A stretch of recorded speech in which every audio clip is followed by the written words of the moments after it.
El hielo, lo primero que te va, por supuesto, agradeceros, me ha encantado lo que habéis contado. Creo que a mí me ha gustado mucho el proyecto museístico que habéis presentado. Ha sido una alegría enorme el saber que disponemos de esos miles de piezas que constituyen o que van a constituir la exposición permanente.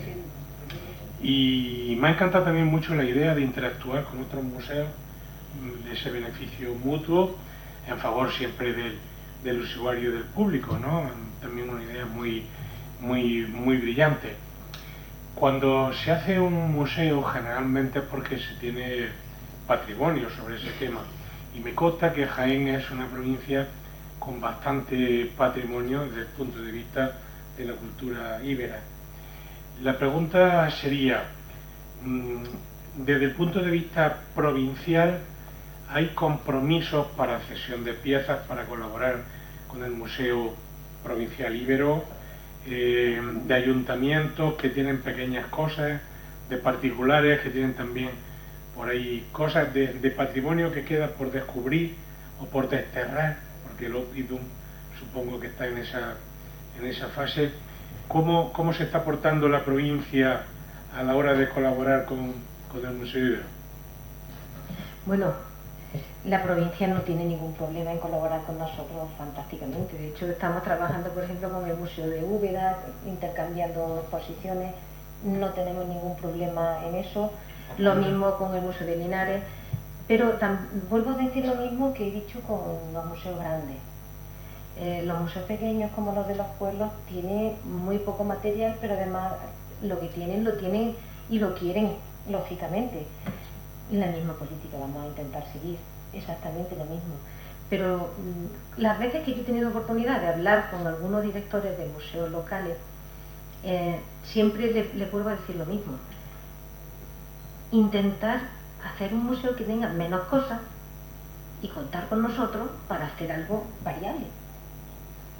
Si tú haces una exposición fija en un museo pequeño, no la podemos cambiar porque no tienes capacidad de cambio. Pero si tú haces una cosa pequeñita y colaboras con nosotros, yo te presto, tú me prestas, tienes muchas más posibilidades de hacer una cosa dinámica. Si el Museo de Porcuna quiere colaborar con nosotros, y nosotros podemos colaborar con ellos, con el de Porcuna, con el de Castellar, o con cualquier otro, el de Alcalá la Real, tendremos muchísimas posibilidades de que ambos nos beneficiemos. Yo podré tener una temporada aquí en Jaén, alguna pieza importante, y ellos podrán decir, pues préstame y tal. Fenómeno. Y de esa manera, tanto ellos como nosotros tendremos una riqueza de actividades y de capacidad de difundir el patrimonio que tenemos muchísimo más mayor. De hecho, por ejemplo, con Córdoba lo hemos hecho, con el Ayuntamiento de Cabra. Y hemos tenido aquí una exposición sobre el Cerro de la Merced, que es un palacio ibérico, y se quedó un poco perdida con el COVID, pero queremos retomarla para hacer cosas nuevas. Pasa que también tenemos tantas tareas aquí pendientes que muchas veces se te acelera el tiempo y no te da tiempo a avanzar, pero seguimos con esa línea. Yo estoy encantada de poder colaborar con todo ello. Con particulares, bueno, si son colecciones legales, estaríamos en las mismas, debería exactamente igual. Si son colecciones ilegales, lo que espero es que la Guardia Civil y la policía intervengan. Es lo que yo espero. Para eso están. Y para eso está. Si una cosa es legal, bien. Y si es ilegal, pues lo que tiene que intervenir es la policía. Muchas gracias. Bueno, haremos pronto la primera visita y la segunda cuando esté todo puesto, ¿no? Eso es obvio, ojalá. Bueno, pues tienen ustedes la palabra. ¿Quién quiere hacer alguna pregunta? ¿Sí? Pepe.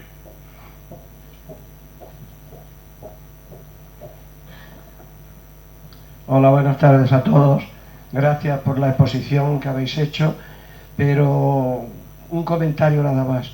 Cristina ha hecho un recorrido de cuando se inició el proyecto de fundar un museo íbero en Jaén, pero yo he echado de menos y aprovechar este foro para que, le digo a la directora como arqueóloga que es, que hiciera una breve síntesis de cuándo se empezó a hablar del arte íbero en Jaén. Es posible que fuera, digo seriamente, a principios del siglo XX, hablar de las personas que iban sin ser arqueólogos a hacer descubrimientos como por ejemplo en Peal de Becerro, etcétera, etcétera. No voy a hacer un recorrido porque creo que no procede, pero me gustaría que dijera la directora algo de esto.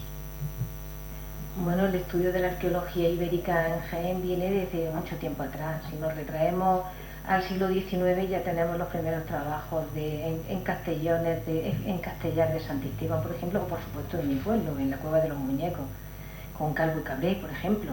Esos son de los primeros trabajos de investigación arqueológica en la provincia de Jaén sobre la cultura ibérica. Cuando realmente empiezan a hacerse más trabajos en los años 70, con Maluquer, por supuesto que tenemos ante los de Arribas, en los años 50, de Conchita Fernández Chicarro, en Castellanes de Cea. Claro que sí, por supuesto, hay montones de personajes que están trabajando en esa etapa, pero son cosas muy puntuales. Cuando realmente empieza a hacerse ya un trabajo de investigación más focalizado en la cultura ibérica, yo quisiera destacar sobre todo a José María Blázquez, que en Cástulo empezó a trabajar en los años finales de los 60 y siguió trabajando en los años 70 y en los 80 y en los 90 con excavaciones como las de Los Patos, Estacar de Robarina,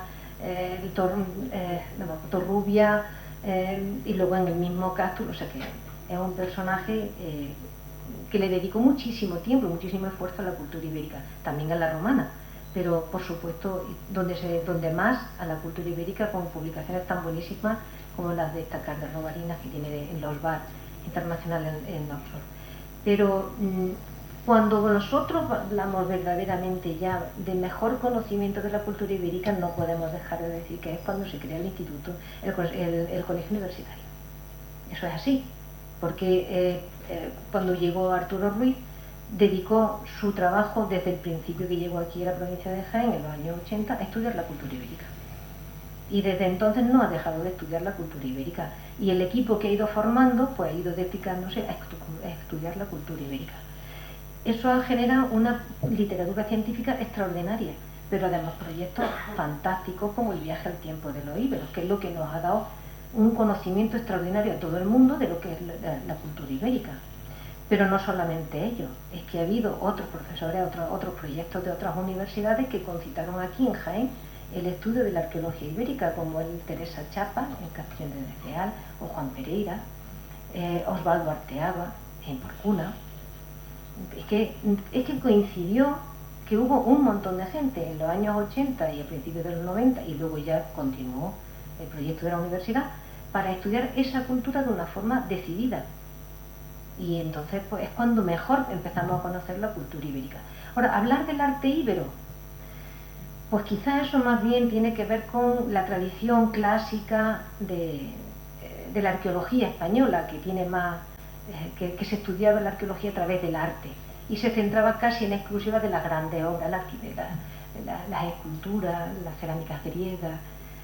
Pero nosotros eso no lo hemos podido evitar, pero desde el principio en todos los documentos administrativos no aparece lo de arte íbero. Lo que aparece es Museo Íbero, pero no aparece eso de Museo de Arte Íbero, que no hay manera humana de conseguir que se quite la dichosa palabra de arte. Y no es que menosprecie el arte, evidentemente, simplemente que nosotros somos arqueólogos, y como arqueólogos trabajamos desde un punto de vista diferente al artístico. Que en arqueología tenemos que valorar el arte exactamente igual que valoramos las demás cosas, pero que no hablamos del arte íbero, sino que hablamos de la arqueología. ¿Vale? Entonces, ese concepto de arte íbero nosotros no lo utilizamos nunca, porque no es a lo que nos dedicamos, porque entonces estaríamos sacando de ahí todo lo que es realmente ibérico, a excepción de las esculturas y de las cráteras griegas. Nosotros hablamos de museo íbero, museo arqueológico, y como sección dentro de las categorías y tipologías de museo, es museo arqueológico.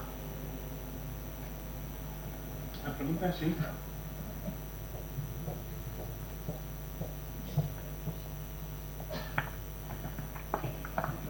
Sí, José Romero. Hola.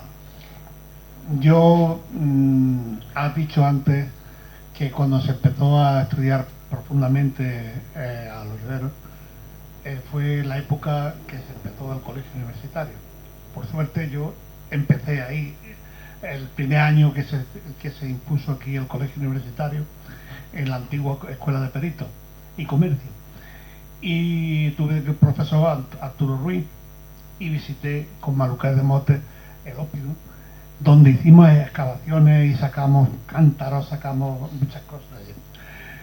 Todo eso se ha ido reproduciendo y se ha ido trasladando primeramente al Museo Provincial y después, conforme se realizó el Museo Ibero en la actualidad, donde está ahora, cuyo edificio lo conozco desde niño, desde que tenía 10 años, que yo iba a ayudarle la misa al vicario que había allí, que le decía la misa, y conozco la cárcel por dentro perfectamente, porque era un niño y ya le decíamos, y conozco todo ese edificio.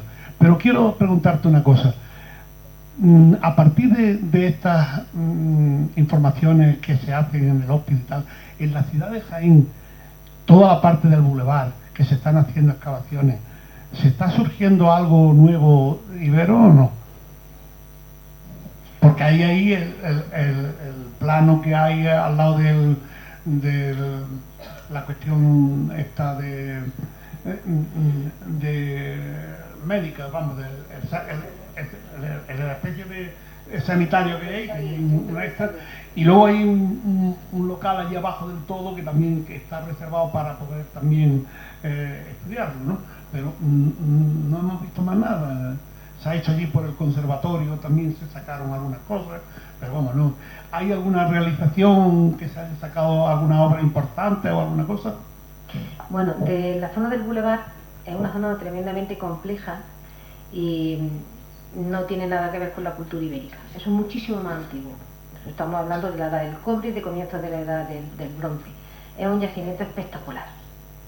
Espectacular. Eso es, si hubiéramos tenido la oportunidad de conservarlo, habría sido una cosa espectacular. Único. Bueno, pero la vida es como es. El desarrollo de las ciudades tienen esas pegas algunas veces, ¿no? Hemos conseguido que muchas partes se conserven, afortunadamente. Otras se han mantenido como reserva para que en el futuro nuevos sistemas de investigación nos faciliten mejores conocimientos que el que tenemos ahora. Pero a pesar de todo me interesa mucho comentar que sí que hay algunos restos iberos. No es un poblado ibero, pero se han localizado una tumba, por ejemplo, una casa y huellas parciales de pequeños asentamientos agrícolas que dejan muy poca material arqueológico, por lo tanto es más difícil de estudiar. Pero no es un poblado, pero sí es una zona que estuvo ocupada en un momento dado en época ibérica. Y de hecho la tumba que se excavó hace escasamente, no sé si el año pasado o el anterior, nos muestra que al menos algún pequeño asentamiento sí hay. Pero no es en absoluto una ciudad grande. La ciudad ibérica que debió existir en la misma etapa que Puente Tabla, en la misma etapa, pero que se conoce mal porque después en época romana se transforma todo, está en la misma ciudad de Jaén. Seguramente en toda la zona de la Magdalena, acercándose hacia la carretera de Córdoba, en ese sector debió haber un poblado ibérico también. Pero, porque restos de cerámica aparecen, lo que pasa es que aparecen mezclados con todas las transformaciones que se producen posteriormente en época romana y después todo el transcurso de la vida y milagros que tiene una ciudad en la que se asientan todas las culturas de forma progresiva, que destrozan lo anterior, evidentemente, y más la nuestra, que sí que ya lo destroza todo. Sí, pero sí que hay algunos vestigios iberos. Cuando se inauguró el museo en 2017, en 2018 o 2019, no sé exactamente, y se publicitó exageradamente por todo el territorio nacional, el museo nuestro, con el riesgo y con lo que realmente pasó, la decepción tan enorme cuando venían especialistas y se encontraban algo vacío. Los técnicos, me imagino que eso lo valorasteis a la hora de que llegara turismo como llegó arrasando, y claro, tú venías a Jaén, el 80% del espacio estaba totalmente vacío y llegaban, ya todo era feo para ellos. Catedral no les gustaba nada porque venían enfocados todo al museo, porque fue en fitura en todos sitios los grandes carteles de nuestro gran museo ibero sin contenido alguno. No, los técnicos no pudiste avisar de la catástrofe que era esa. Los técnicos en esos casos no es que seamos muy no es que tengamos gran cosa que decir evidentemente, pero también sabíamos una cosa, que o se inauguraba o podía fracasar el proyecto. Si no, se inauguraba sí, pero no publicitarlo hasta que no tenga contenido. Bueno, eso ya en eso yo no puedo hacer ningún comentario especial, ¿no? Pero sí que era un riesgo importante que si no se actuaba inmediatamente que pudiera acabar dando otro sentido al museo o al edificio. Entonces yo estoy completamente a favor de que se tomara esa decisión, porque corríamos un riesgo muy grande. No te hablo de abrirlo, ahora, te hablo de publicitarlo. Bueno, publicitarlo. Evidentemente nosotros siempre que hablábamos del museo, por lo menos las personas que estábamos más cercanas al proyecto, avisábamos que estaba todavía por hacer. Siempre, que únicamente había una exposición temporal. ¿Qué ocurre? Que muchas veces cuando los medios publicitan algo es que ni se informan. Y por más que lo explique, por más que lo cuente, no lo transmiten. Pero nosotros siempre en los medios, cualquiera que pueda echar un vistazo a la hemeroteca y vean las declaraciones que se hicieron en su momento, por lo menos por parte de los técnicos, siempre se insistía en lo mismo. No está terminado, el museo solamente tiene una exposición temporal. Eso se insistía muchísimo. Pero luego, muchas veces las noticias no se transmiten de la misma forma que uno las lanza. Pues claro que sufrimos y sufrimos muchísimo con ese tema. Hola, buenas noches. Yo tengo una pregunta y una sugerencia. La pregunta es si finalmente el Museo Ibero formará parte de la Red Nacional de Museos o aquello ya se desechó. O sea, es algo que siempre se habló mucho, se dijo que sí, que no. Ya no sé si al final es solo de la Junta, entra en Red Nacional de Museos, si eso provocaría un parón o se puede contemplar en paralelo. Y luego a José Dala, a la Junta de Andalucía, pues yo sí tengo el convencimiento de que el museo va a abrir en esta legislatura, porque así ha de ser, ¿no? Así se trata mucho con la Junta de Andalucía, de ahí la implementación presupuestaria para que cumpla con su compromiso que contrae. Pero sí quería yo preguntar, hoy día los museos, hay muchos museos con salas inmersivas, donde la realidad aumentada se entremezcla con lo clásico, lo tradicional, y bueno, yo me atrevo a sugerir, no sé si entrarán o será posible o no, que una sala del museo fuera inmersiva, porque a nivel mundial este tipo de combinaciones de la realidad aumentada, la escenografía, la realidad virtual, etcétera, que hace que las piezas cobren vida, me parece que sería un atractivo muy importante. Mucha gente habrá visto la exposición de Van Gogh, la Van Gogh Alive, que ha estado por toda España, y eso genera visitas de todo el mundo solo por ese concepto. Entonces, bueno, ya está, lo lanzo ahí como sugerencia, porque creo que sería interesante. Costará un poquito más, pero bueno. Venga, gracias. Bueno, no sé. Lo de la red de museo, en realidad, de lo que se habló en su día fue de que el Ministerio aceptaría ceder las colecciones siempre que se creara como Museo Nacional. Ahí estaba la cosa, no sabíamos muy bien, la consejería tampoco estaba a favor, porque eso obligaba a cederle la titularidad del museo al Estado. Había muchas opciones, bueno, tampoco hubiera muchas, ¿no? Pero era o aceptaba que la Junta entregara el edificio o aceptábamos que nosotros nos convirtiéramos entonces en otra cosa. Al final se ha llegado a un convenio con el Ministerio y la consejería conserva la titularidad. ¿Podríamos tener más ventajas siendo museo nacional? Pues probablemente, porque el Museo Nacional sería el único museo nacional de Andalucía. Hubiera estado interesante. Pero yo también tengo ahí mi corazoncito en duda, porque después del esfuerzo que realiza la Junta de Andalucía, pues también tendría un poquito de, no sé, un poco desagradable que acabara siendo el Estado el que lo inaugurara. Así que ahí, eso nunca está de más, ¿sabes? Nunca está de más. Es una posibilidad que puede llegarse a un acuerdo, porque al ser un museo monográfico sale del ámbito normal del resto de los museos, y podría ser, pues, como ejemplo, el Museo de Mérida. El Museo de Mérida es un museo también monográfico, porque está dedicado a la cultura romana en exclusiva, y hubiera sido también, bueno, pues hacemos un museo nacional como el de Mérida aquí y el Museo de Ibero en Jaén. Eso no es una cosa que pueda olvidarse, que a lo mejor con el tiempo entre las dos administraciones pueden llegar a pensar que puede ser una solución buena para que haya una rentabilidad mayor de ese esfuerzo por parte de ambas administraciones para ese museo. Puede ser también una buena idea, pero yo de momento siempre tiré más para Andalucía. tiré más para que ya que se había hecho una inversión tan importante de la consejería, un esfuerzo tan grande, que acabara quedando como parte de una solución estatal, pues me hubiera quedado un poquito desangelado, ¿para qué te iba a decir? Eso sí. Y ahora lo de la inversiva.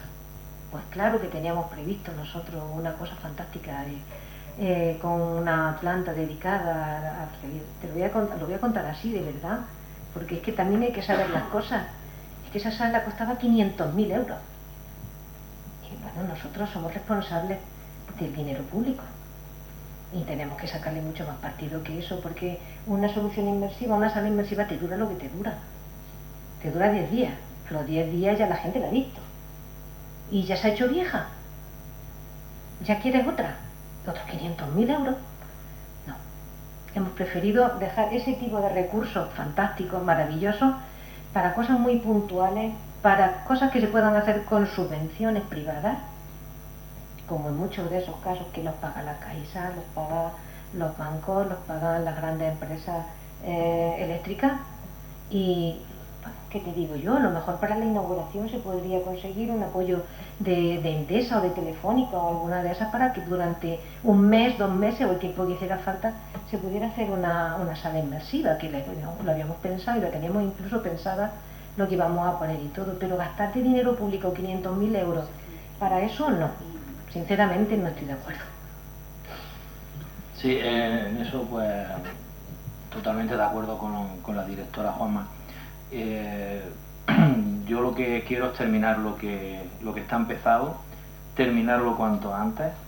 Lo de Museo Nacional, es que no sé cómo decirlo, pero teniendo en cuenta que en estos últimos 5 años hemos tenido 5 ministros de Cultura diferentes, pues como que nos da un poco de miedo. Vamos, que estamos muy contentos y muy satisfechos de tener las piezas sin ningún problema, no como en Sevilla, creo que hubo problemas, no como en el Museo de Sevilla que hubo problemas, con lo cual vamos a terminar nuestro proyecto, el proyecto de Jaén, y bueno, si luego viene algo más o se propone otra opción, pues se puede estudiar perfectamente. Pero hoy por hoy lo importante es terminar nuestro proyecto, ponerlo en marcha, finalizarlo con nuestros medios, que estamos haciéndolo con nuestros medios, no está nadie dándonos nada, y pronto que venga la consejera y lo pueda inaugurar, ¿no? Es lo que luego más adelante hay otras opciones y hay otras posibilidades, pues por supuesto. Y a lo mejor lo que vale hoy, pues para dentro de un año pensamos otra cosa y vemos otra puerta abierta y bueno, pues nos puede interesar esto más, ¿no? Y en cuanto a la zona inmersiva, pues ya te ha comentado suficientemente la directora la situación, ¿no? Yo creo que vamos a terminar, es un proyecto que se ha trabajado muchísimo, vamos a terminarlo, vamos a abrir las puertas, vamos a enseñárselo. Y yo creo que nos tenemos que sentir muy orgullosos cuando ya esté hecho y enseñárselo a la sociedad, y luego ya los añadidos ya vendrán una vez que ya esté ya finalizado y finiquitado. ¿Alguna última pregunta? Sí. Perdona, presidente, pero yo creo que habría que seguir siendo ambicioso, muy ambicioso, y pensar en lo que nos conviene a todos, a la provincia, a Jaén. Pienso yo. Ya lo he dicho, Museo Internacional. Eso, vamos a eso, ¿no? Pero para eso no necesitamos hoy por hoy el ministerio. Perdón, sí. Precisamente quería preguntar un poco por el futuro. Creo que no hay duda de que este museo va a ser un polo muy importante a nivel arqueológico, de carácter internacional, sin duda alguna, por su ámbito monográfico, pero a futuro se plantea que la apertura de esta exposición permanente pueda ser ese empuje que catalice de una vez por todas. ¿Alguna última pregunta? Sí. Bueno, lo primero agradecer tanto a los dos ponentes como a Cristina, y a Cristina especialmente, la historia que ha relatado, que la verdad es que, bueno, por los que estamos casi por los 40, pues no conocíamos muchas cosas y es de agradecer. Y ahora quería comentar una cosa, porque he tirado de hemeroteca de los años 2013-2014, y parte de la sociedad civil, también algunos grupos políticos, pedían que la Junta en aquel momento pidiese al Museo Arqueológico Nacional y al Museo de Arqueología de Cataluña una serie de votos íberos que había. Entre esos, o sea, no sé cómo quedó eso, he visto la hemeroteca, pero no sé si entre esos están esas 3.826 piezas que comentaba José, o eso se quedó en el limbo, o nombro algunos, por ejemplo, el Tesoro de Perotito de Santisteban, que se fue en 1917 a Madrid, 2.200 votos íberos de Castellar y Sierra Morena, y bueno, por no seguir. ¿De eso se quedó en limbo o es de lo que tenemos como exposición permanente? Como antes comenté, nosotros no le hemos pedido para la exposición permanente piezas fuera de Andalucía. Hemos pedido piezas a todos los museos gestionados por la Junta de Andalucía. Y el resto los vamos a tener temporalmente a través de piezas invitadas de otros museos. De esa manera vamos a tener un apoyo continuo y vamos a poder disfrutar no solamente de 2 o 3 votos que pudiéramos pedirles, que nos lo hubieran dado perfectamente, pero yo prefiero que en vez de 2 o 3 votos para de una vez, traerme de vez en cuando 3 votos nuevos. Y ahora me los llevo y ahora me traigo otro, y luego te lo llevo y me traigo otro. Y desde luego piezas como el Tesorillo de Perotito no nos lo iban a dar, porque está expuesto en el MAN y el MAN no va a ceder sus piezas, como ya ha dicho que no va a ceder otras muchas para otras que le están pidiendo, porque entonces desmantelamos un museo. Y yo sinceramente no le veo sentido a desmantelar una institución que se creó, que es una institución de nuestra historia. No le veo sentido a desmantelar el Museo Arqueológico Nacional o ningún museo que ahora mismo esté funcionando, no le veo ningún sentido. Es nuestra historia, yo como historiadora tengo que respetarla. Y creo que desmantelar ahora, porque ahora resulta que como somos de Andalucía tenemos que traernos todo de Andalucía. Si ahora soy de Castellar, todo lo de Castellar, y luego me recuerda un chiste del Roto, que decía así un castellano viejo, así en Alto un monte, que decía, ya hemos conseguido la autonomía, ahora vamos por los taifas. No, vamos a ser un poquito, vamos a entender la historia, nuestra historia es que había unas instituciones que centralizaban la cultura, porque afortunadamente la centralizaron y no se perdieron, si no estarían ya en colecciones particulares fuera del país, y afortunadamente esos museos grandes recogieron esas piezas. Vamos a respetarlas, porque esos museos cumplieron su papel en aquel momento. Hoy día ya no lo cumplen, hoy día ya no crecen esos grandes museos, porque las piezas que salen en Andalucía se quedan aquí. Pero no vamos a vaciar el otro, porque al fin y al cabo tampoco pasa nada porque haya un museo que represente toda la comunidad española. No veo nada negativo en que haya cosas de Andalucía, de Cataluña, de Baleares, en todas partes, en un museo que nos representa a todos. Entonces, me parece fantástico que exista. No le vamos a pedir esas piezas de forma definitiva, pero sí se las vamos a pedir prestadas. Eso sí. Bueno, pues con este buen sabor de boca, yo creo que hay alguna otra pregunta. Con este buen sabor de boca, y la verdad es que bastante optimismo por lo que habéis dicho y habéis contado, y desde luego yo deseo como jienense que el proyecto salga adelante pronto, que lo podamos ver. Es ilusionante y bueno, una buena noticia la que hemos oído hoy. Yo creo que es una gran noticia dentro de ese cierto ambiente de pesimismo que en estos años anteriores fluctuaba en el ambiente en torno al Museo Ibero. Yo creo que todos los que estamos aquí ahora tenemos mucha más información, mucha mejor información, y también pues creo que tenemos esa visión mucho más optimista de futuro. Muchísimas gracias, Concha, muchísimas gracias, José, por venir con nosotros. Cristina. ¿La visita sería a Puente Tabla y al museo o cómo hacemos? Como vosotros queráis, a vuestra disposición. Puente Tabla museo, ¿no? El mismo día, ¿no? A los dos, ¿no? ¿A los dos?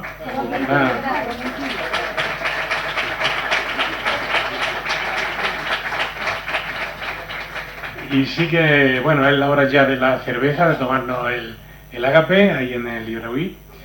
Y sí invitarles a que vuelvan el día 28 de octubre, también lunes, que va a haber un foro, yo creo que importantísimo, porque se va a empezar a esbozar o se va a empezar a explicar las líneas maestras, las líneas estratégicas del próximo Plan General Urbanístico de Jaén por parte de arquitectos y gente implicada en este proyecto, y creo que va a ser muy interesante. El foro se va a titular La Hora de Jaén, ¿no? Ojalá sea verdad y sea realmente la hora de Jaén también a nivel urbanístico. Estamos muy interesados en conocer cuáles son esas líneas.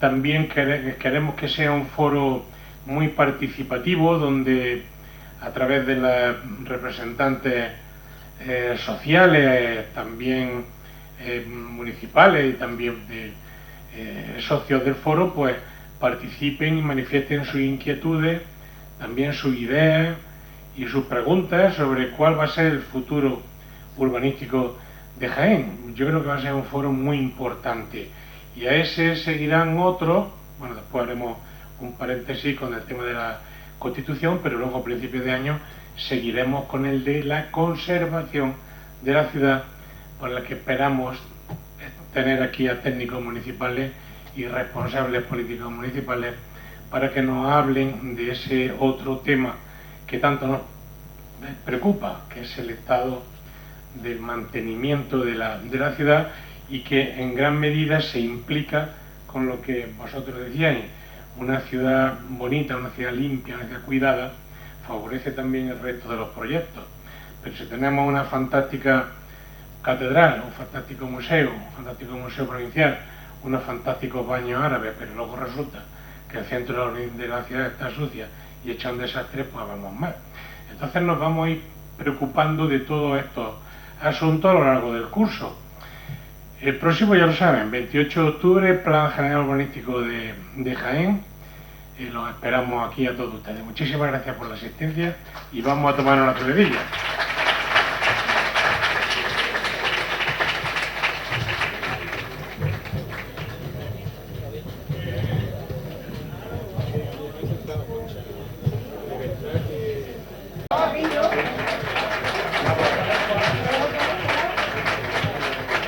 Como todos ustedes saben, siempre que tenemos un foro, a nuestros invitados le hacemos este obsequio, magnífico grabado de edición limitada, realizado por nuestro socio y amigo y artista y artesano Paco Carrillo, representando a nuestra catedral de Jaén, la emblemática catedral. Concha, espero que lo tengas con mucho cariño y un recuerdo nuestro de tu paso por nuestra asociación. Muchísimas gracias a todos, muchísimas gracias.